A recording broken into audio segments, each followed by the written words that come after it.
पाकिस्तान और अफगानिस्तान के दरमियान होने वाली सरहदी कशीदगी और अमरीका और इसराइल के ईरान के साथ जंग के बाद खत्ते की सूरत हाल। वज़ीर आज़म हाउस में सियासी जमातों के सरबराहान और पार्लिमानी लीडर्स को ब्रीफिंग। वज़ीर आज़म ने खलीजी ममालिक की क़यादत से राबतों पर भी एतमाद में लिया। दफ्तर ख़ारजा हुक्काम की जानिब से ईरान इसराइल के तनाज़े के बाद मुल्की ख़ारजी पॉलिसी से मुताल्लिक़ ब्रीफिंग दी गई। बताया पाकिस्तान ने शिद्दत में कमी लाने के लिए हर मुमकिन कोशिश की। ईरान के सुप्रीम लीडर आयतुल्लाह खामेनी की शहादत और ईरान पर हमलों की मजम्मत भी की गई। इन कैमरा ब्रीफिंग में पीपल्स पार्टी, JUIF, मुत्तहदा कौमी मूवमेंट पाकिस्तान और बलूचिस्तान अवामी पार्टी के अरकान ब्रीफिंग में शरीक हुए। अपोजिशन जमात तहरीक इंसाफ का कोई रुकन शरीक नहीं हुआ।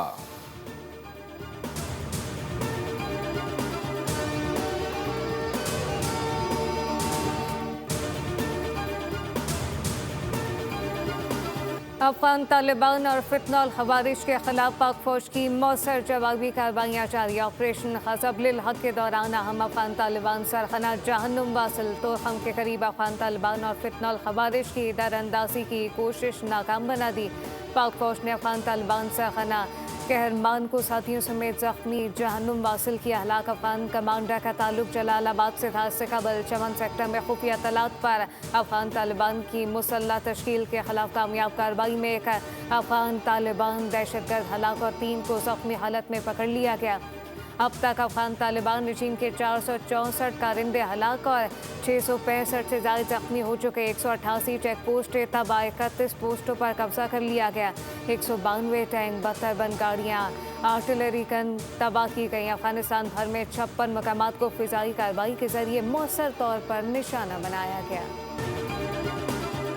पाकिस्तान का अफगान तालिबान की जारहत का मुंह तोड़ जवाब। बगराम एयरबेस पर बड़ा हमला कर दिया। अफगान तालिबान की बिला इश्तियाल जारहत के खिलाफ पाकिस्तान की भरपूर ज़मीनी और फ़ज़ाई कार्रवाइयाँ जारी। अमरीकी जरीदे की भी ऑपरेशन ग़ज़ब-उल हक़ में पाकिस्तान की बड़ी कामयाबी की तस्दीक। पाकिस्तान ने अफगानिस्तान के अहम तरीन बगराम एयरबेस को कामयाबी से निशाना बनाया। बगराम एयरबेस का एक एयरक्राफ्ट हैंगर और 2 वेयर हाउसेस तबाह हुए। पाकिस्तान ने गुज़िश्ता एक हफ़्ते में अफगानिस्तान के फ़ौजी अहदाफ पर 50 से ज़ायद फ़ज़ाई हमले किए। अफगानिस्तान में फितनल ख़ारिज की मौजूदगी के शवाहिद UN रिपोर्ट्स में भी पेश किए जा चुके।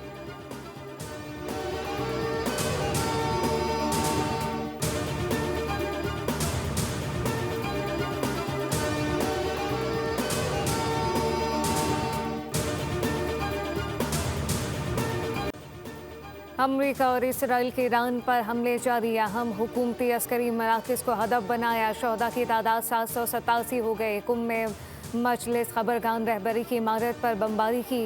ईरान के अबूरी वज़ीर दिफा मजीद बिन अल रज़ा शहीद। अमरीकी सेंट्रल कमांड ने कहा कि ईरान में तकरीबन 2000 अहदाफ पर हमले किए जा चुके। ईरान की आबदो समेत 17 बहरी जहाज़ों को तबाह कर दिया गया। दूसरी जानिब इसराइली फ़ौज ने ईरान में ज़ेर ज़मीन जौहरी तनसीब पर हमले का दावा किया है। अमरीकी सेंट्रल कमांड ने कहा कि खलीज अरब, हरमस, खलीज ओमान में अब कोई भी ईरानी बहरी जहाज़ नहीं है। 30 घंटे के दौरान ईरान पर 2000 बम गिराए जा चुके। हमदान और अस्फहान में 18 ईरानी फौजी शहीद हुए। ईरानी हिलाल अहमर की रिपोर्ट के मुताबिक फ़िज़ाई हमलों में 504 मकामात को निशाना बनाया गया। ईरान ने इसराइल पर मिसाइलों और ड्रोन से ताज़ा हमला कर दिया। ईरानी पासदारान इनकलाब के इसराइल पर हमलों की 16वीं लहर जारी। पासदारान इनकलाब का अमरीकी फ़ौज को भारी जानी नुकसान पहुँचाने का दावा। बताया जंग में 680 अमरीकी फ़ौजी हलाक और ज़ख्मी हो चुके। तर्जुमान पासदारान इनकलाब के मुताबिक अमरीकी फ़ौजी मराकज़ और जंगी जहाज़ों पर मिसाइल और ड्रोन्स से हमले किए गए। बहरीन में अमरीकी नेवी के 5वें बड़े बेड़े के हेडक्वार्टर को मुतअद्दिद बार निशाना बनाया गया। तल-अवीव, यरूशलेम, रमला और हैफा पर मज़ीद मिसाइल और ड्रोन्स दागे, जिसके बाद ख़तरे के सायरन बज उठे। ईरानी पासदारान इनकलाब के मुताबिक मगरबी गलीली में इजरायली फ़ौजी अड्डे को निशाना बनाया गया। बनी बाक में इजरायली आर्मी के बुनियादी ढांचे पर भी हमला किया गया। पासदारान इनकलाब ने बहरीन में अमरीकी अड्डे को भी निशाना बनाने का दावा किया। शेख ईसा के इलाके में अमरीकी अड्डे पर मिसाइल और ड्रोन से हमला किया गया। बहरीन में अमरीकी फ़ौजी टीम को उस वक्त निशाना बनाया जब रिफ्यूलिंग की जा रही थी।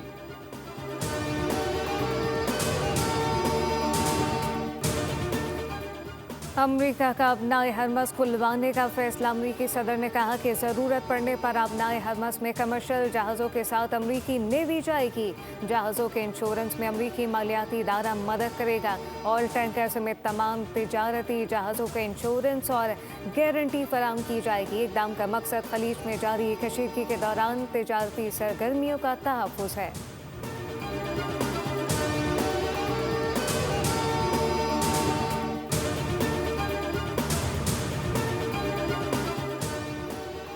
अमरीकी फ़ौज को हथियारों के ज़ख़ीरे की कमी का सामना। आलमी ख़बरसा एजेंसी के मुताबिक अमरीकी सदर दिफाई कंपनियों के एग्जीक्यूटिव से मुलाकात का इरादा रखते हैं। मुलाकात में असलहा साजी की रफ्तार तेज़ करने पर बात की जा सकती है। नायब वज़ीर दिफा $50 अरब के इजाफी बजट की तैयारी कर रहे हैं। रिपोर्ट के मुताबिक रमथॉन कंपनी टोमाहॉक मिसाइलों को पैदावार 1000 सालाना तक बढ़ाना चाहती है। दिफाई कंपनियों पर दबाव है कि वो शेयर होल्डर्स को मुनाफा देने के बजाय पैदावार बढ़ाने पर तवज्जो दें।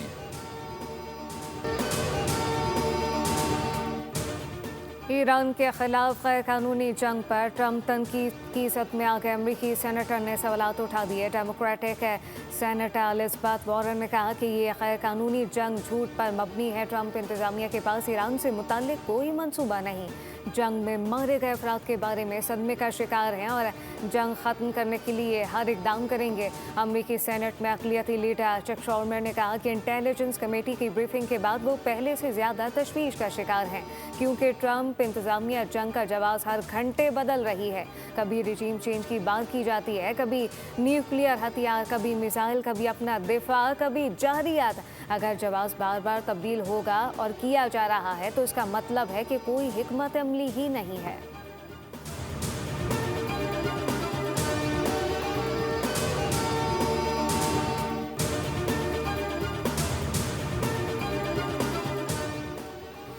अमरीका, इजराइल और ईरान के हमलों के बाद एशियाई स्टॉक मार्केट से मुसलसल तीसरे रोज़ भी मंदी रही। पाकिस्तान स्टॉक मार्केट में 100 इंडेक्स 1354 कमी से 1,55,777 पॉइंट्स पर बंद हुआ। कोरियन स्टॉक मार्केट क्रैश कर गई। इंडेक्स में 8% कमी के बाद शेयर्स की खरीदो फरोख्त मुअत्तल कर दी गई। जापान की मंडियों में 3% गिरावट देखी गई। अमरीकी मार्केट्स में भी मनफी रुझान रहा। उधर आलमी मंडी में खाम तेल की कीमतें मजीद बढ़ गईं। ब्रेंट खाम तेल $83 फ़ी बैरल की सतह पर पहुंच गया, जबकि सोने की फ़ी ऑन्स कीमत $88 इजाफे से $5,176 हो गई। वली अहद शहजादा मोहम्मद बिन सलमान की सरबराही में सऊदी काबीना का इजलास। सऊदी काबीना की ईरानी जारियत का निशाना बनने वाले मुल्कों की मुकम्मल हिमायत और इज़हार यकजहती कहा कि मुल्क की दिफा सलामती के लिए तमाम ज़रूरी इक़दाम किए जाएंगे। अपने इलाके और शहरियों के तहफ़्फ़ुज़ के लिए तमाम ज़रूरी इक़दाम करेंगे। सऊदी हवाई अड्डों पर फंसे खलीजी मुल्कों के शहरियों को बेहतरीन सहूलियात देने की हिदायत।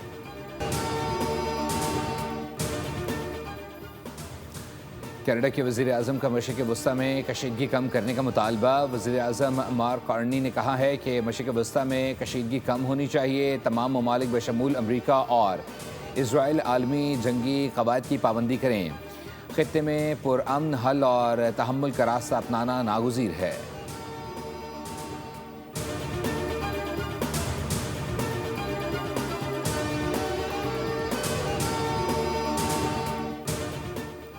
ईरान के नए सुप्रीम लीडर को मुंतखब कर लिया गया। इसराइली मीडिया का दावा, कहा कि आयतुल्लाह खमनाई के बेटे मुश्तबा खमनाई ईरान के नए सुप्रीम लीडर मुंतखब कर लिए गए हैं। मुश्तबा खमनाई का इंतखाब असम्बली ऑफ एक्सपर्ट की जानिब से किया गया। दूसरी जानिब ईरान के सरकारी हुकाम ने कोई तस्दीक नहीं की। ईरानी मीडिया के मुताबिक सुप्रीम लीडर आयतुल्लाह अली खमनाई को मशहद में इमाम रज़ा के मज़ार के अहाते में सुपुर्द ख़ा किया जाएगा। सुप्रीम लीडर की तदफीन से कबल यादगारी तकरीब मुनक़िद की जाएगी। आयतुल्लाह अली खमनाई की शहादत पर मुल्क भर में 40 रोज़ा सूख और 7 रोज़ा तातील का ऐलान किया गया है। पासदारान इनकलाब का कहना है कि नए सुप्रीम लीडर का इंतखाब आयतुल्लाह अली खमनाई की तदफीन के बाद होगा।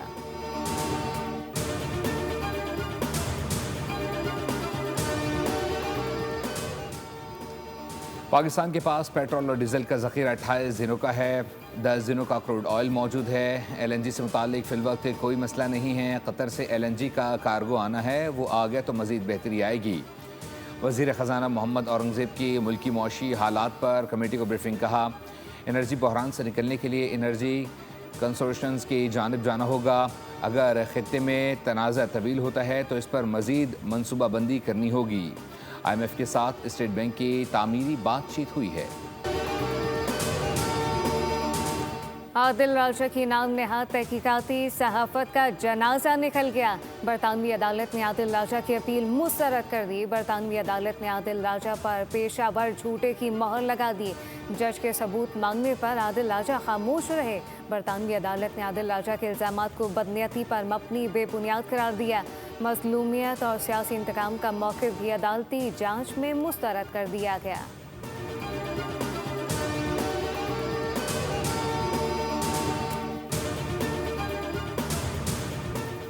मोदी ईरान हमले से पहले इजराइल क्यों गया? इंटरनेशनल मीडिया और भारतीय अपोजिशन की तनकीद। मोदी के दौरा इजराइल ने भारत को शर्मिंदगी से दो चार कर दिया। ईरान पर हमले से कबल मोदी के दौरे ने संगीन सवालात उठा दिए। आलमी मीडिया के मुताबिक मोदी ने भारतीय खारजा पॉलिसी को ज़ाती मफादात की नज़र कर दिया। मोदी ने नेतन्याहू को ईरान के खिलाफ मुमकिना इमदाद की यकीन दहानी करवाई।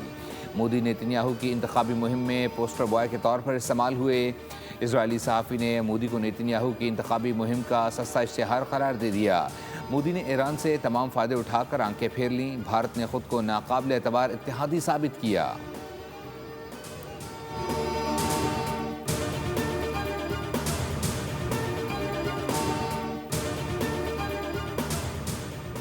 हुकूमत और नून लीग में कानून साजी के मामले पर राबते। हुकूमत ने अहम कानून साजी पर PP के तहफ़्फ़ुज़ात दूर कर दिए। हुकूमत और PP में नैब तरमीम बिल के बेशतर शकों पर इत्तफ़ाक़ कर लिया गया। हुकूमत ने पीपल्स पार्टी को नैब तरमीम बिल पर एतमाद में ले लिया।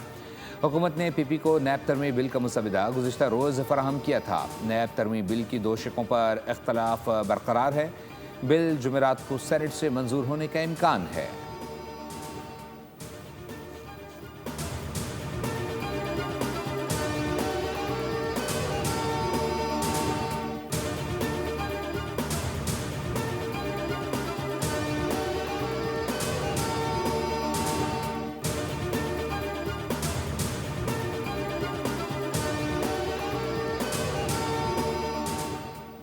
इंसदाद दहशतगर्दी अदालत। मरीम नवाज़ ने नाक़दीन भी उनकी कारकर्दगी के मुतरफ़ हैं। मरीम नवाज़ पूरा पंजाब घर की तरह खूबसूरत बना रही हैं। वज़ीर इत्तलात पंजाब अज़म बुखारी का बयान। कहा अब तरक्की का सफ़र लाहौर तक महदूद नहीं रहा। तरक्याती कामों का जो स्टैंडर्ड लाहौर में है वही अटक और रहीम यार खान में भी है। मरीम नवाज़ अपने तर्ज़ हुकूमत से लोगों के दिलों में जगह बना रही हैं।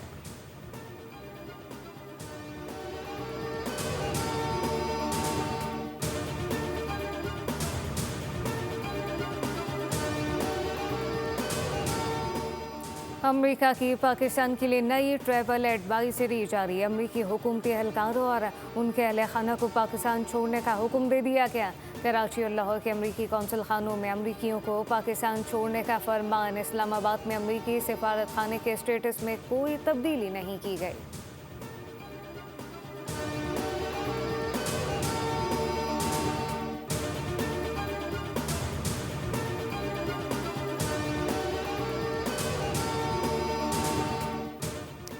मशरिक़ वस्ती में बढ़ती कशीदगी ने ख़ित्ते में फ़ज़ाई ऑपरेशन दरहम बरहम कर दिया। एविएशन ज़राए के मुताबिक गुज़िश्ता 4 रोज़ के दौरान पाकिस्तान से खलीजी ममालिक को जाने और आने वाली 600 से ज़ायद परवाज़ें मनसूख हो चुकी। हज़ारों मुसाफिरों को परेशानी का सामना है, जबकि एयरलाइंस को करोड़ रुपए का नुकसान उठाना पड़ा है। कराची में हैवी ट्रैफिक ने एक और शहरी की जान ले ली। शेरशाह पुल पर ट्रेलर की टक्कर से मोटरसाइकिल सवार जाम बहक और बच्चा शदीद जख्मी। हादसे के बाद ड्राइवर ट्रेलर समेत मौके से फरार हो गया।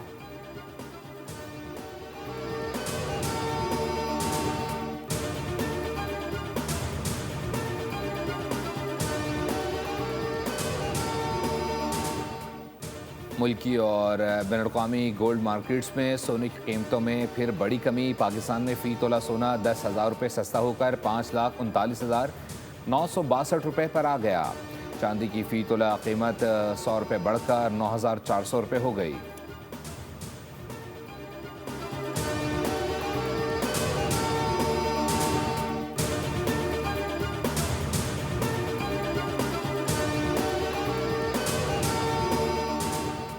आईसीसी T20 वर्ल्ड कप के फाइनल तक रसाई की जंग, पहला सेमीफाइनल आज खेला जाएगा। कोलकाता में जनूबी अफ्रीका और न्यूजीलैंड के दरमियान जोड़ पड़ेगा। दिलचस्प टकराव पाकिस्तानी वक्त के मुताबिक शाम 6:30 पर शुरू होगा। प्रोटीज नाकाबिले शिकस्त की हैसियत से सेमीफाइनल तक पहुंचे। जनूबी अफ्रीकी टीम की हामी रही कि खूबी रही, वो नॉकआउट मरहले में अपना रिदम खो बैठती है और फेवरेट होने के बावजूद इवेंट से बाहर हो जाती है। कि भी टीम में ऑलराउंडर की भरमार है। जनूबी अफ्रीका मुसलसल दूसरी बार, जबकि कीवी 2021 के बाद पहली बार फाइनल में जगह बनाने की कोशिश करेंगे। साबिक कप्तान सरफराज अहमद को पाकिस्तान टेस्ट टीम का हेड कोच बनाने का फैसला। जराये के मुताबिक सरफराज मई में दौरे बांग्लादेश से जिम्मेदारियां संभालेंगे। सरफराज शाहीन्स और अंडर 19 टीम के साथ बतौर मैनेजर और मेंटोर मुंसलिक हैं। कौमी टेस्ट टीम के हेड कोच का अहदा खाली था। अजहर महमूद जनूबी अफ्रीका के खिलाफ सीरीज में अबूरी हेड कोच थे। पाकिस्तान क्रिकेट बोर्ड जल्द सरफराज अहमद की तकर्री का बाज़ाब्ता ऐलान करेगी।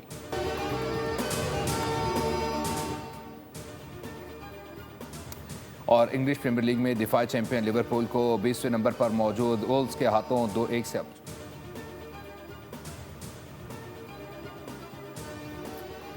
FIH hockey world cup qualifier मिस्र के शहर इस्माइलिया में पाकिस्तान टीम अपना तीसरा और आखिरी ग्रुप मैच आज ऑस्ट्रिया के खिलाफ खेलेगी। मैच पाकिस्तानी वक्त के मुताबिक शाम 4 बजे खेला जाएगा। ग्रीन शर्ट्स पूल बी में 6 पॉइंट्स के साथ सरफहरिस्त हैं और इब्तदाई 2 मैचेस जीतकर पहले ही सेमीफाइनल के लिए क्वालिफाई कर चुके हैं। ऑस्ट्रिया ने इवेंट में कोई मैच नहीं जीता।